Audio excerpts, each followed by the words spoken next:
Hoje nós estamos inaugurando, através das redes sociais da FM Vale do Piranhas, um bate-papo com a paraibana Maria Dutra. Nós já conversamos lá atrás, no dia 20 de março, quando a Itália estava iniciando toda aquela tempestade de mortes, digamos assim, por conta do coronavírus. A situação hoje na Itália é outra. E eu converso novamente com Maria Dutra, dessa vez para a Rádio Vale do Piranhas FM e suas redes sociais. Maria, obrigado por ter aceitado nosso convite. Gostaria de dizer que é um prazer muito grande conversar com você novamente. Eu que agradeço, o prazer é meu. Maria, como eu falei, dia 20 de março eu entrevistei você, a gente conversou e você me dizia naquela conversa que aí na sua cidade e no país que você está, a Itália estava com mais ou menos 3 mil mortes naquela época. A Itália que ultrapassou a marca das 30 mil mortes. E hoje como é que está essa situação aí na Itália, Maria? A situação agora está mais tranquila. Naquele dia, quando eu falei com você, há mais ou menos 2 meses atrás, estava naquela tensão, porque o país foi o primeiro país da Europa a ser abatido com essa pandemia, com esse vírus, e estava tudo em fase de estudo, o pessoal não sabia o que fazer, os dados da China diziam uma coisa, mas a realidade era outra, e no final a Itália teve que se reinventar, se estruturar por si só para poder enfrentar essa situação. Enfrentou, o governo enfrentou com excelência, claro, como eu disse antes, todos os países têm seus problemas com seus governos, têm os seus prós, têm seus contras. Aqui na Itália também não é diferente, mas esse governo aqui, ele soube realmente fazer, ele soube prezar pela vida dos cidadãos e tomou todas as decisões, e a gente passou por esse turbilhão, não foi fácil, a gente está ainda com mais ou menos de 60 a 80 pessoas mortos, vítimas diariamente, mas no passado, há mais ou menos 2 semanas atrás, ainda estava com 500, 300 pessoas diárias, isso afligia muito a gente, mas agora a gente está mais calmo. Claro que o número ideal é o número zero de mortes, mas já alivia bastante. Maria, eu que lhe acompanho pelas redes sociais, eu vi que você postava todos os dias aquela situação da Itália, né? A quantidade, Sim. exato, a quantidade de pessoas mortas, as recuperadas, as infectadas, não é? E assim, eu vi que gradativamente esses números foram caindo. Até no meu programa de rádio, que eu apresento diariamente, quando eu ia trazer os dados da Itália, eu sempre dava uma conferida lá no seu Instagram, porque eu sabia exatamente que você trazia os dados atualizados sempre ali no final do dia. E assim, Oficiais. É. exatamente. Então, assim, hoje a situação é o inverso. Aqui no Brasil, né, nós já estamos nos aproximando dos 30 mil mortos, né, quase que batendo aí, se aproximando já da Itália. E lá atrás você me dizia, se você quiser evitar isso, fique em casa, fique resguardado em casa, que aqui deu certo, aqui vai dar certo, aí também vai dar. Então, assim, aqui a gente não, aqui como eu falo, no Brasil, a gente não obedeceu esse pedido do mundo, né? Porque algumas autoridades políticas pedem uma coisa, outras pedem outras, e as pessoas ainda estão naquela de sem saber a quem seguir, sem saber a quem obedecer. Na sua opinião, o isolamento é a vacina que temos hoje para combater esse Covid? Olha, pelo menos essa receita, como eu lhe disse, o vírus é novo, cada país estudou sua metodologia de como enfrentar essa pandemia. O isolamento social aqui na Itália foi o único remédio e foi aquele efetivo e foi aquele que funcionou.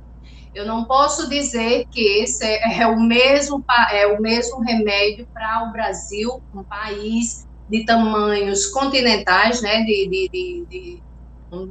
enorme. Então, eu não sei se o remédio aqui da Itália é o mesmo, da mesma dose que fizemos aqui na Itália, seria a mesma coisa para o Brasil.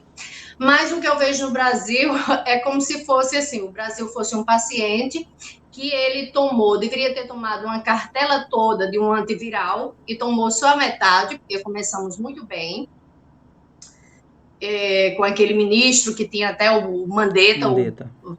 Antes do Tait, e ele sabia lidar com essa situação, ele mandou as pessoas tomarem o remédio todo e o pessoal tomou a metade. Aí agora a gente vai ter que tomar aí novamente a cartela, o ciclo todo, fazer o ciclo todo do remédio. É isso, infelizmente eu não sou infectologista, eu não sei qual o remédio realmente no Brasil, mas a gente vê que no Brasil está faltando uma política no sentido de uma direção. Não quero falar em política, eu estou falando de uma direção das ações sanitárias aí.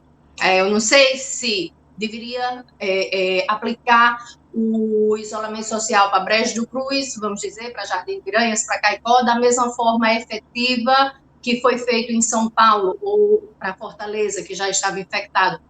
Mas, de todo jeito, até agora a gente não tem nenhum plano, ninguém sabe como se salvar, é um por si e cada um por si, infelizmente, está assim, porque está faltando diretrizes sanitárias. Mas o isolamento social funcionou aqui na Itália e, por hora, já que não temos vacina, é o único remédio. Duas coisas que me chamaram a atenção naquela conversa que a gente teve no mês de março. Uma foi que você me dizia que para poder vocês irem ao supermercado ou na farmácia, tinha que pedir autorização. Como é que está hoje isso daí? Ok, desde o dia, a quarentena mesmo, muito rígida, terminou o dia, me parece, E eu sou ruim de data, eu também nessa quarentena já perdi mais ou menos as contas. Mas acabou. Aquela autorização, autocertificação que a gente tinha que declarar que ia para o supermercado ou farmácia, acabou. Agora nós estamos livres. Primeiro eles abriram para a gente caminhar somente 2 quilômetros da sua casa, e você já podia caminhar sem a autorização. Mesmo assim, você não podia, era só caminhar, você não podia sentar num parque, numa praça, conversar com os amigos, era mesmo atividades motoras, você teria que andar. Depois, eles extinguiram a autocertificação e a gente agora está livre. A gente pode andar, a gente pode ir para onde quiser. Depois de uma semana, eles abriram só dentro da cidade, né? A gente estava livre para caminhar. Depois eles abriram entre as cidades, né? E agora a gente já pode traficar na região. Vamos dizer que aqui a gente usa o nome região, a divisão política se chama geográfica política é região, mas é como se fosse o estado do Rio Grande do Norte, é o estado da Toscana. Sim. Eu não podia sair da Toscana, a partir do dia 3 agora eu já vou poder sair da Toscana, para ir Roma, que é outro estado, sabe? E a partir do dia 15, eles vão abrir as fronteiras realmente para alguns países da União Europeia, mas certamente não para o Brasil, porque ainda está bem infectado aí. Então, os países que estão mais controlados, sim, vão poder visitar a Itália. Outra coisa que me chamou a atenção também naquela conversa, que você falava assim, olha, eu tenho muitos vizinhos idosos. Eu não sei se eles estão vivos. Me conta aí, realmente eles atravessaram? Você está sabendo dessa situação deles? Conta aí pra gente. Estão bem. Graças Com a Deus. exceção da mãe de uma amiga minha, que ela teve o corona e foi testado, ela já estava curada, e uma semana depois que ela estava curada do corona, ela teve um AVC e morreu desse AVC. Então, tem alguma linha médica que diz aí que tem conexão, que fragiliza os vasos, o corona fragiliza os vasos, e talvez se ela não tivesse tido o corona, não tivesse morrido do AVC, não tivesse tido o AVC, mas fato é que ela teve. Então, a gente perdeu esse ente querido, sim, mas os meus vizinhos, eles fizeram uma boa quarentena. Graças a Deus, né? E, Maria, você é guia turística aí na Itália? E quando é que volta as atividades aí? Você acha que vai demorar para o país começar a receber turistas, a cidade começar a receber turistas, você voltar a trabalhar normalmente? Essa questão está bem delicada, porque o instrumento, a matéria-prima é a história e nossa cultura que tem aqui, nossas artes, nossos museus, nossa própria história. mas o instrumento de trabalho é o próprio turista, né? E todos os países mundiais, eles estão fragilizados, né? A gente, Itália, a gente está passando, está se curando, mas ainda tem muitos países que estão ainda muito abalados. Então, eu tinha, assim, uma agenda muito lotada, digamos, de turistas, de grupos de turistas de Portugal. Cancelaram todos. Até mesmo os que eu iria fazer em setembro, depois os de setembro remarcaram para outubro, mas mesmo assim não tem ninguém se sentindo à vontade e tendo alegria para viajar. Eu acho que esse ano vai para quem trabalha com turismo, como eu, hotel, restaurante, guia de turismo, vão ser muito prejudicados. Também trabalho muito com americanos, e agora está acontecendo essa situação horrível lá na América, né? Lá nos Estados Unidos. Então, realmente eu não sei quando é que a gente vai voltar a trabalhar. É uma coisa bem, bem complicada. Tem os turistas e os próprios italianos, tá? Mas aí vai ser pouco, porque vai ser uma fatia pequena para dividir para muitos guias. Então, quem sabe alguma coisa vai sobrar para mim. Deus ajude. Maria, e com relação às pessoas que não têm trabalhos formais, o governo tem ajudado essas pessoas aí?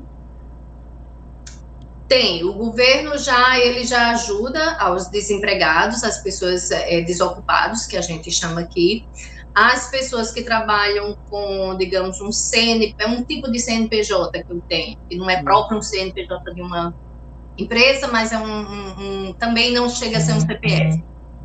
Eu tenho esse CNPJ que eles deram uma ajuda. Foram 2 ajudas já 2 meses, cada mês 600 euros. Isso daí é uma coisa padrão para todo mundo. Mesmo quem ganha 1.000 euros, quem ganha 10.000 euros por mês, a ajuda é 600 euros.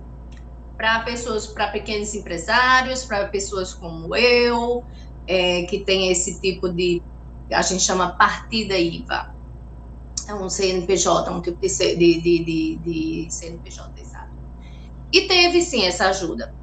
Para os outros também. E aqui também tem a própria igreja que ajuda muito, filantropia. Então, já tem as pessoas. Aqui na Itália, a gente não pode comparar muito com o Brasil, porque mesmo as pessoas que são, a não ser os ilegais, a gente não tem, o governo não tem nenhum controle, mas, assim, o barraqueiro, a pessoa que trabalha com comida no meio da rua, com um quiosque, vendendo cinto, vendendo camisetas, vendendo lembrancinhas, todos eles são registrados de alguma forma, todos eles têm um tipo de número, sabe? São números para o Estado, então, de alguma forma, eles foram também beneficiados.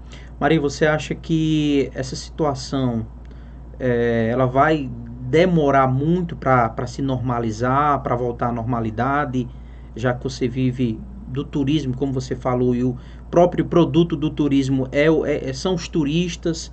Você acha que vai demorar muito? Como diz aqui na Itália, vamos botar a cabeça em paz. Eu já botei minha cabeça em paz e eu acho que eu só vou trabalhar o próximo ano.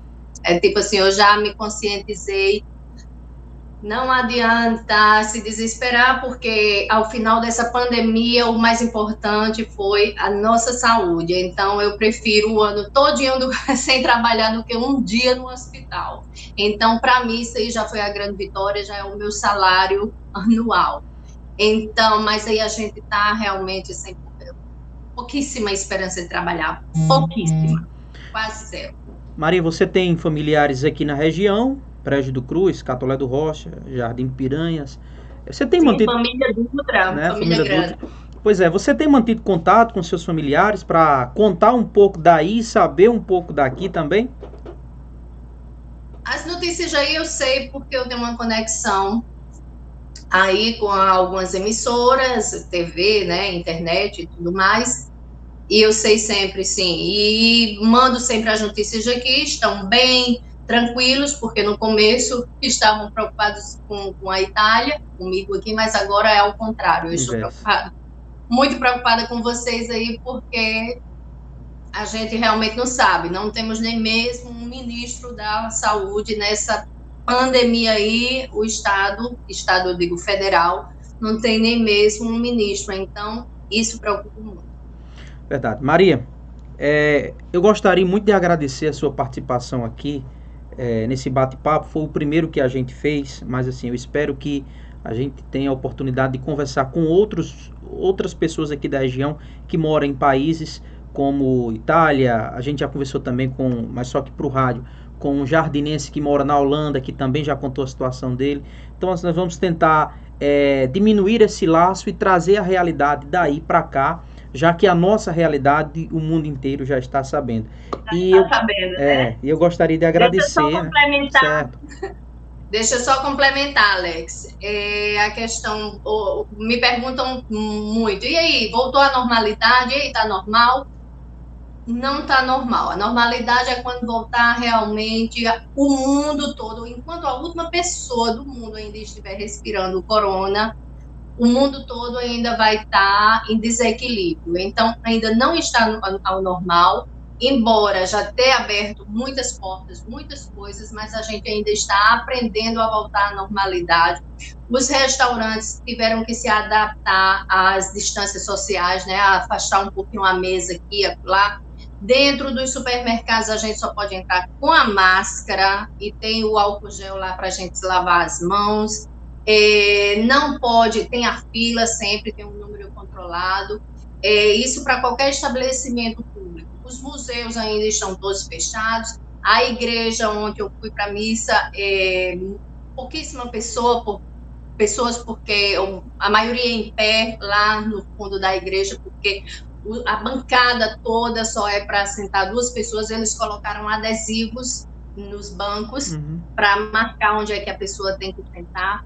Tem adesivos aqui no chão, por tudo quanto é canto, para a gente manter sempre, lembrar de manter a distância social. Então, ainda não está nada normal, mas a gente está se adaptando a essa nova realidade. Eu espero que, no máximo, próximo ano, se Deus quiser, quando a vacina sair, é que tudo realmente vai normalizar. Mais uma vez, Maria, obrigado, viu? Igualmente. Nada, muito obrigado.